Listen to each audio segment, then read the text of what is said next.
Truth is stranger than fiction. Old saying. Having had occasion lately in the course of some Oriental investigations to consult the Telmenau Isitsurnot, a work which, like the Zohar of Simeon Jachides, is scarcely known at all, even in Europe, and which has never been quoted to my knowledge by any American, if we except perhaps the author of the Curiosities of American Literature, having had occasion, I say, to turn over some pages of the first mentioned very remarkable work, I was not a little astonished to discover that the literary world has hitherto been strangely in error respecting the fate of the vizier's daughter Scheherazade, as that fate is depicted in Arabian Nights, and that the denouement there given, if not altogether inaccurate as far as it goes, is at least to blame in not having gone very much farther. For full information on this interesting topic, I must refer the inquisitive reader to the Isitsurnot itself, but in the meantime I shall be pardoned for giving a summary of what I there discovered.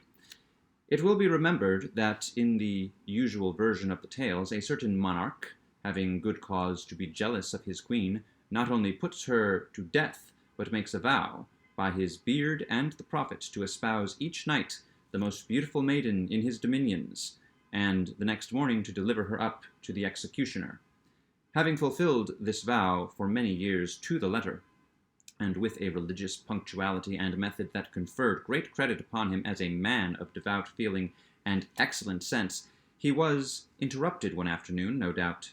at his prayers, by a visit from his Grand Vizier, to whose daughter, it appears, there had occurred an idea. Her name was Scheherazade, and her idea was that she would either redeem the land from the depopulating tax upon its beauty, or perish after the approved fashion of all heroines in the attempt. Accordingly, and although we do not find it to be leap year, which makes the sacrifice more meritorious, she deputes her father, the Grand Vizier, to make an offer to the king of her hand. This hand the king eagerly accepts. He had intended to take it at all events, and had put off the matter from day to day only through fear of the vizier. But in accepting it now, he gives all parties very distinctly to understand that, Grand Vizier or no Grand Vizier, he has not the slightest design of giving up one iota of his vow or of his privileges. When, therefore, the fair Scheherazade insisted upon marrying the king, and did actually marry him despite her father's excellent advice not to do anything of the kind, when she would and did marry him, I say, will I nil I, it was with her beautiful black eyes as thoroughly open as the nature of the case would allow. It seems, however, that this politic damsel, who had been reading Machiavelli beyond doubt, had a very ingenious little plot in her mind. On the night of the wedding, she contrived, upon I forget what specious pretence, to have her sister occupy a couch sufficiently near that of the royal pair to admit of easy conversation from bed to bed, and, a little before cock-crowing, she took care to awaken the good monarch, her husband, who bore her none the worse will because he intended to wring her neck on the morrow. She managed to awaken him, I say, although on account of a capital conscience and an easy digestion he slept well, by the profound interest of a story about a rat and a black cat, I think, which she was narrating, all in an undertone of course, to her sister. When the day broke, it so happened that this history was not altogether finished, and that Scheherazade, in the nature of things, could not finish it just then, since it was high time for her to get up and be bowstrung, a thing very little more pleasant than hanging, only a trifle more genteel.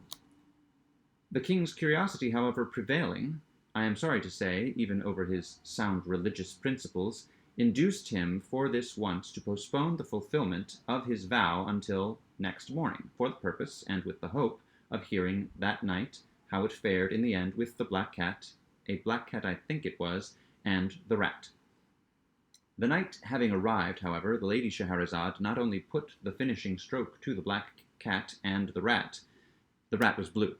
but before she well knew what she was about, found herself deep in the intricacies of a narration having reference, if I am not altogether mistaken, to a pink horse with green wings, that went in a violent manner by clockwork and was wound up with an indigo key. With this history the king was even more profoundly interested than with the other, and as the day broke before its conclusion, notwithstanding all the queen's endeavors to get through it in time for the bowstringing, there was again no resource but to postpone that ceremony as before for 24 hours. The next night there happened a similar accident with a similar result, and then the next, and then again the next, so that, in the end, the good monarch, having been unavoidably deprived of all opportunity to keep his vow during a period of no less than 1,001 nights, either forgets it altogether by the expiration of this time, or gets himself absolved of it in the regular way, or, what is more probable, breaks it outright, as well as the head of his father confessor. At all events, Scheherazade, who, being lineally descended from Eve, fell heir, perhaps, to the whole 7 baskets of talk, which the latter lady, we all know, picked up from under the trees in the Garden of Eden. Scheherazade, I say, finally triumphed, and the tariff upon beauty was repealed. Now this conclusion, which is that of the story as we have it upon record, is no doubt excessively proper and pleasant, but alas, like a great many pleasant things, is more pleasant than true,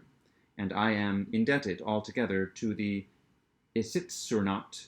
for the means of correcting the error. Le mieux, says a French proverb, est l'ennemi du bien, and in mentioning that Scheherazade had inherited the 7 baskets of talk, I should have added that she put them out at compound interest until they amounted to 77. My dear sister, said she, on the 1,002nd night, I quote the language of the Isaitsurnaut at this point, verbatim. My dear sister, said she, now that all this little difficulty about the bowstring has blown over, and that this odious tax is so happily repealed, I feel that I have been guilty of great indiscretion in withholding from you the king, who, I am sorry to say, snores, a thing no gentleman would do, the full conclusion of Sinbad the Sailor. This person went through numerous other and more interesting adventures than those which I related, but the truth is, I felt sleepy on the particular night of their narration, and so was seduced into cutting them short, a grievous piece of misconduct for which I only trust that Allah will forgive me. But even yet it is not too late to remedy my great neglect, and as soon as I have given the king a pinch or two in order to wake him up, so far that he may stop making that horrible noise, I will forthwith entertain you, and him, if he pleases, with the sequel of this very remarkable story. Hereupon the sister of Scheherazade, as I have it from the Isaitsurnaut,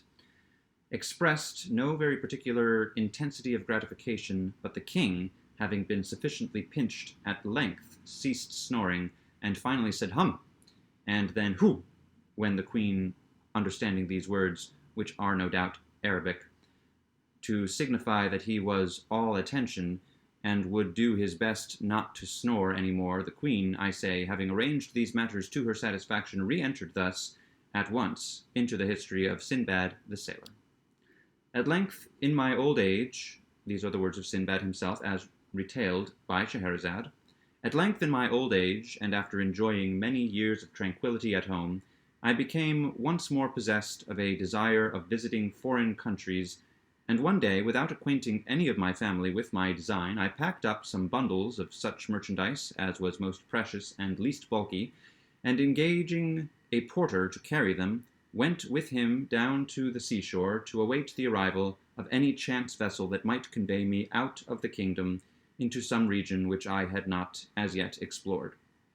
Having deposited the packages upon the sands, we sat down beneath some trees and looked out into the ocean in the hope of perceiving a ship, but during several hours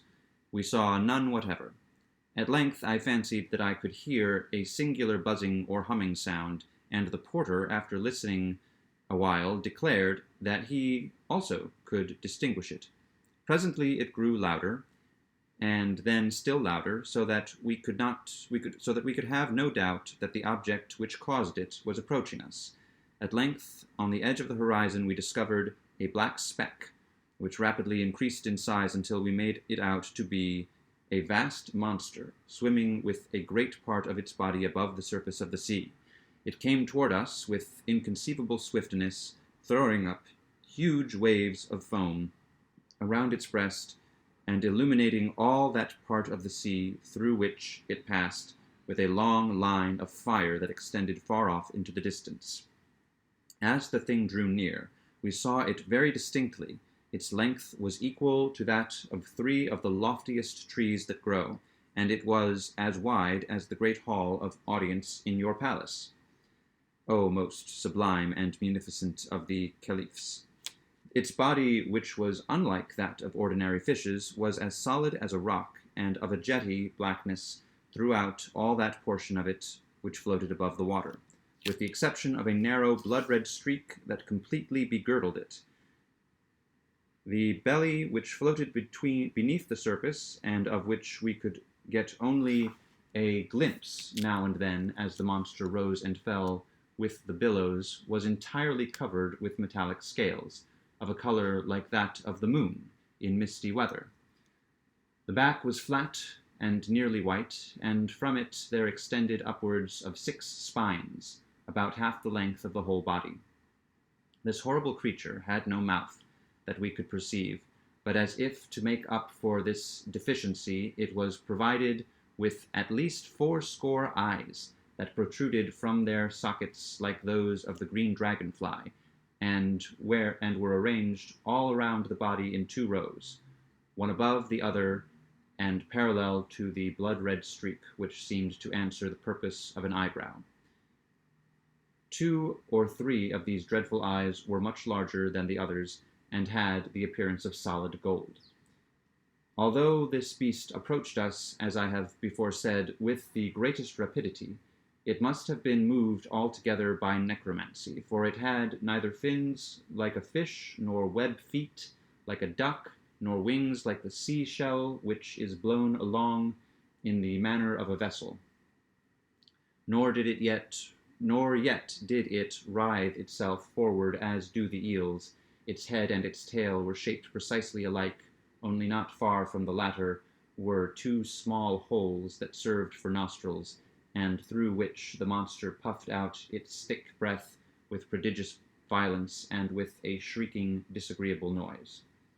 Our terror at beholding this hideous thing was very great, but it was even surpassed by our astonishment, when upon getting a nearer look we perceived upon the creature's back a vast number of animals about the size and shape of men, and altogether much resembling them, except that they wore no garments, as men do, being supplied by nature, no doubt, with an ugly, uncomfortable covering a good deal like cloth, but fitting so tight to the skin as to render the poor wretches laughably awkward, and put them apparently to severe pain.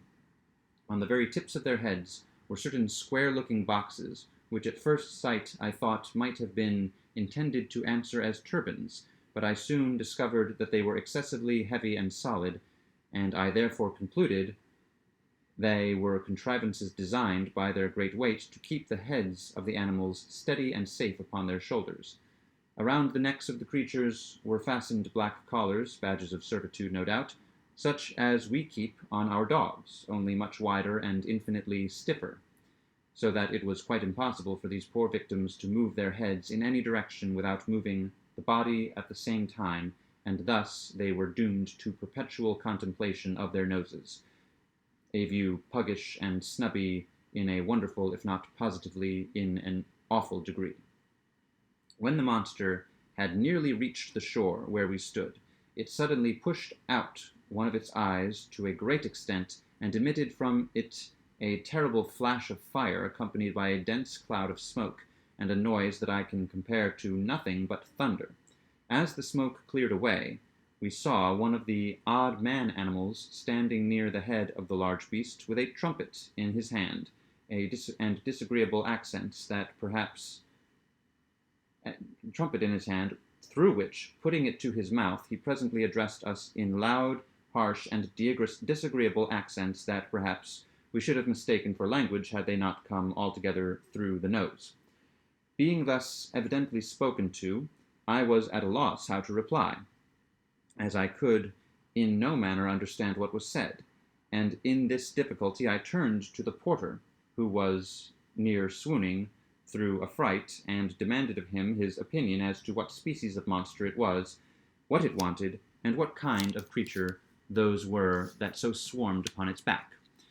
To this the porter replied, as well as he could for trepidation, that he had once before heard of this sea beast, that it was a cruel demon with bowels of sulphur and blood of fire, creating an evil genie as the means of inflicting misery upon mankind. That the things upon its back were vermin, such as sometimes infest cats and dogs, only a little larger and more savage, and that these vermin had their uses, however evil, for through the torture they caused the beast by their nibblings and stingings, it was goaded into that degree of wrath which was requisite to make it roar and commit ill, and so fulfill the vengeful and malicious designs of the wicked genie. This account determined me to take to my heels, and without once even looking behind me, I ran at full speed up into the hills, while the porter ran equally fast, although nearly in the opposite direction, so that by these means he finally made his escape with my bundles, of which I have no doubt he took excellent care, although this is a point I cannot determine, as I do not remember that I ever beheld him again. For myself, I was so hotly pursued by a swarm of the men vermin, who had come to the shore in boats, that I was very soon overtaken, bound hand and foot, and conveyed to the beast, which immediately swam out again into the middle of the sea. I now bitterly repented my folly in quitting a comfortable home to peril my life in such adventures as this, but regret being useless, I made the best of my condition,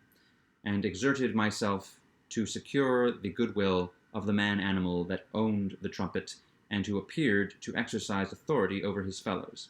I succeeded so well in this endeavor that in a few days the creature bestowed upon me various tokens of his favor, and in the end even went to the trouble of teaching me the rudiments of what it was vain enough to denominate its language, so that at length I was enabled to converse with it readily, and came to make it comprehend the ardent desire I had of seeing the world. Washish, squashish, squeak, Sinbad, hey, diddle diddle, grunt, unt, grumble, hiss, fiss, wiss, said he to me one day after dinner. But I beg 1,000 pardons, I had forgotten that your majesty is not conversant with the dialect of the Cockneys, so the man-animals were called,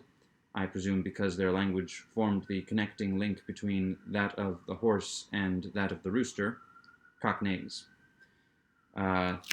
With your permission, I will translate washish, squashish, and so forth. That is to say, I am happy to find, my dear Sinbad, that you are really a very excellent fellow. We are now about doing a thing which is called circumnavigating the globe, and since you are so desirous of seeing the world, I will strain a point and give you a free passage upon the back of the beast.